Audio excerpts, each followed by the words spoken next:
What to do, Christmas DIYs or fall DIYs? Well, in this video, I'm going to show you two versions of the same thing, one Christmas and one fall. If you want to see what I made, well then follow me.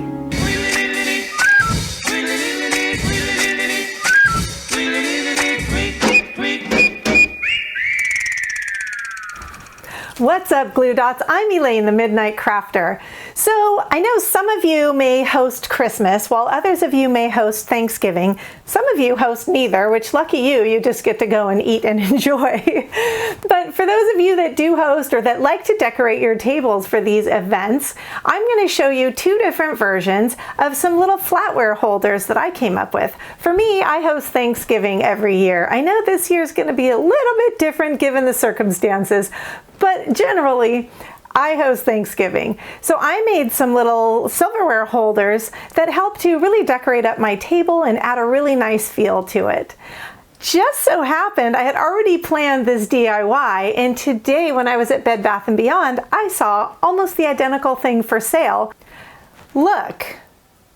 So we are going to be able to make these at a fraction of the price, and you can mix and match and figure out, but you'll have the basic idea of how to do it so you can make the decor that fits your style. Let's get to this project. Don't forget to hit the subscribe and the thumbs up if you like what you see.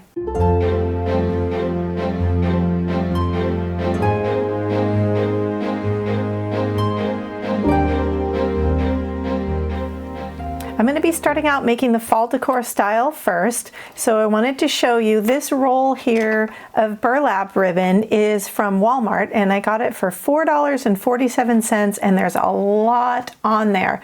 So you will be able to finish a lot of different sets. I don't know how many you're going to want to make, but you can pretty much get them all done with one roll, and they come in all different colors, including the natural burlap color if you are interested. I also have this here. It's a little tighter of a weave on it, and I honestly do not remember where I got it.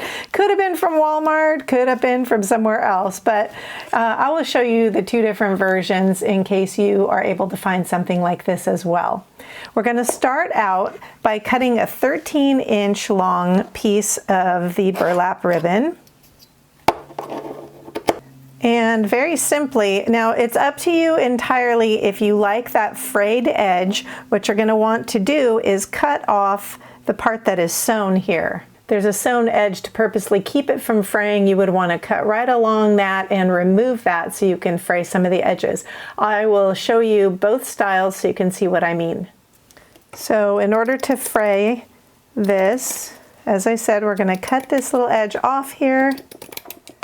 And then what we're going to do is just remove a couple of the strings here from that row, depending on how much fray you want it to have. I'm just removing 3 strings from each side. Next, we're going to be folding this bottom edge here up by just about a ½ inch or so and gluing that down. Now, I like to work on parchment paper because when you press this, it will not stick to the table that you're working on. But be careful because it will come through and potentially burn you. So if you have those little rubber finger thingies, or actually can even use your parchment paper and press it down. So parchment paper is a gem of a tool to have in your craft area. Next, we're going to be folding up the amount that we need to form a nice little pocket for the silverware to go into. When I get up close, you can see that the more glue you put, the more it's going to show through when you press it. This one I put less glue and it doesn't show, so it looks a lot nicer. Now, if we want to cover this up, because this is going to be on the outside, we can put a strip of ribbon there or something to fix that. There's always a solution. Now, as far as fraying the top, you will notice that these threads are at an angle, so you're not really going to be able to get the same effect on the top part. So that's just going to have to be flat unless you have some perfectly even burlap. So as I said, we're going to be putting this up. We want to probably go enough of a ways up. I put mine up about 4½ inches. This will allow the silverware to have enough space to sit in and then not be hanging too much off of the top, if at all. So we're gonna just kind of create that fold mark so we can see where we need to add our glue. And just again, go really lightly on that area. Now we have our little pocket.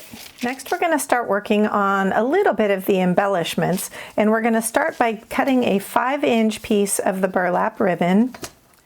And then for this one I'm going to be cutting off the side edges because I really do like that frayed look. This is going to be a little bow that rests on the top, so I think it will really give some character to have a little bit of that frayed look to it. But again, it's entirely up to you and what you like. Once you have your pieces frayed or not, depending on what you like, we're going to fold the piece in half, and what we're going to do is pinch it so that it makes a little bow. So it's going to be kind of pinched in the middle and then gathered this way. So here you can see we made like almost like a little bow tie, and put a little dot of glue in there, squeeze it together. It may come through, it may not, so you might need to add a little extra. And then take your little pouch, depending on which pouch you're using. So I also did this one so you guys can see. And I did fray the edges on this one. If you have different colors, it's kind of fun to mix and match. If you want to keep them all the same, again, it's up to you. It's your project. Once you have your little bow, you can go ahead and glue it into place. Again, remember that if you put glue and press this down, you are going to glue your pouch shut. So you definitely want to put something inside of there, and I will be using some parchment paper. Add your hot glue, then add your bow. And as long as you have your parchment paper in there, you are good to go, and it will not stick to the bottom and seal your pouch. Now, because this is the pouch that I made where some of the glue is coming through and showing, I'm going to show you how I'm going to use some of my Dollar Tree ribbon here and glue a piece across there to cover that up. That's the part where we really get to start having fun. I'm going to leave my parchment paper in there just as a precaution, and I'm going to use, first of all, some of my leaves, and these come in a pack at Dollar Tree, so you can sort of figure out how you want to put them in there. And if you wanted to put them before you put your bow on, you certainly can do that, or you can sort of stash them underneath, play with it and design it the way you like it. I'm going to sort of lay it out first so that I get an idea before I start gluing things down as to how I want them, and then this way I can give it a little bit of dimension and fun. Then you can add maybe some flowers, or if you want to add a little wheat stem, I think that will look kind of cute. And also you have buttons, and buttons can really make a cute little add-on. Depending what colors you pick and how you arrange them, you can really make these look unique. Each one can be different, or you can kind of try for the same thing. I'm going to play around a little bit with this and show you it. Now, if you're somebody who likes things a little more glammed up, this is really cute, but if this is not quite your style, I'm going to show you a way to use this really neat ribbon from Dollar Tree and glam this up a bit. I'm going to need a piece that is double the fold here of our section. So this, a little more than double. So this is actually 4 1/4. So I'm going to double that, make it 8 1/2, plus add maybe just a little. So I'm going to add another 1/4 inch, so 8 3/4. And I'm going to cut this piece to that length. Now I'm going to be attaching this right on top here of the folded part, and then I'm going to wrap it around so that it just doesn't have any raw edges down there at the bottom. Now you can try hot gluing this on. What I'm actually going to use for this is a bit of Mod Podge, and I'm going to use the matte Mod Podge and a soft brush and just go on the surface. Now don't put too much, it's going to ooze through, so I'm very lightly touching this on the surface of my burlap. Also, you probably do want to put your parchment paper in between, which I did not do on this one. And gently press that on so that you don't push the Mod Podge into the underside. And then we're going to put a little Mod Podge on top of this too, just to make sure that we seal it in there really well. I'm going to continue doing this, and I'm going to do the same, wrapping this around onto the back side. Because the Mod Podge is such a messy, messy way to go, I'm also trying adding a little hot glue to each side of my burlap, and then just gluing down the piece. So it will not be glued through in the center part, but it will stay on the edges, and that should be good enough. I'm also gonna flip it upside down and just overlap this a little bit so we don't, again, have any raw edges.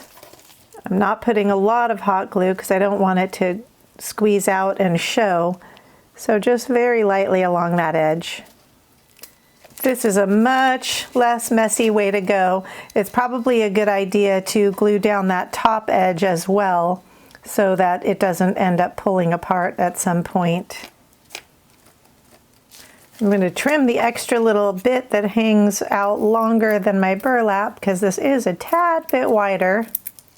And then I'm going to throw some embellishments on this one as well, but a little different than I did on the other one. So for this one, I'm just kind of gluing a couple of pieces of ribbon and folding them over to the back side so that they have a nice clean look from the front. And then just kind of glue these little guys down around the back side. So you see, you can make them in all different styles and embellished more or less, or however you would like it. So stay with me because now I'm going to show you how to do some for Christmas, and they're totally different than these. For these Christmas silverware holders, we're going to be using an unlikely item. We're actually using a car sunshade that I had gotten at Dollar Tree. We'll want to cut out a piece that is longer than what our other pieces were, approximately 5.5 inches or so wide by 18 inches long. And the reason we're making these so much longer is because the back side of this is white and we will want to have the silver side showing. So you'll want to measure out on the back side 18 inches by about, as we said, it's up to you for this, 5 inches or so, maybe 5 1/4. Once you have that measured out, you can actually cut it out and use it as a template because this stuff cuts really easy. So you could actually cut a few of them at a time so you don't have to keep going through the trouble of measuring and cutting. Now that I have my piece cut out, for this one, you can decide whether you want to have a little hemline or not like we did on the other one. This melts really, really easily, so your hot glue, you definitely do not want to use a high temperature glue gun. This is low temp, and I don't know if you could tell, but it was curling on its own. So I made this very, very small little hem because when I put the glue on, it started to curl. Okay, because I like to show you guys potentially the things that I work through when I go through project, I just figured out that what is actually, we can use that melting to our advantage. So as long as you keep your glue very close to the edge, this piece will curl on its own and create that little hem. So we're going to go ahead and do that up the entire length of our piece here. And I'm going to show you exactly what it starts to do as we put the hot glue on. But you do want to keep it really close to the edge of your piece here. Can you guys see how that is starting to curl? So if you just take that and press it over as you go, you'll get a nice little hemline.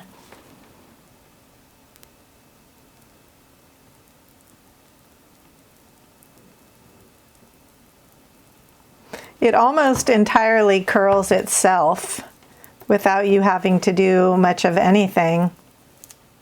So you can see how that gave me that nice little curved in hem on that whole side.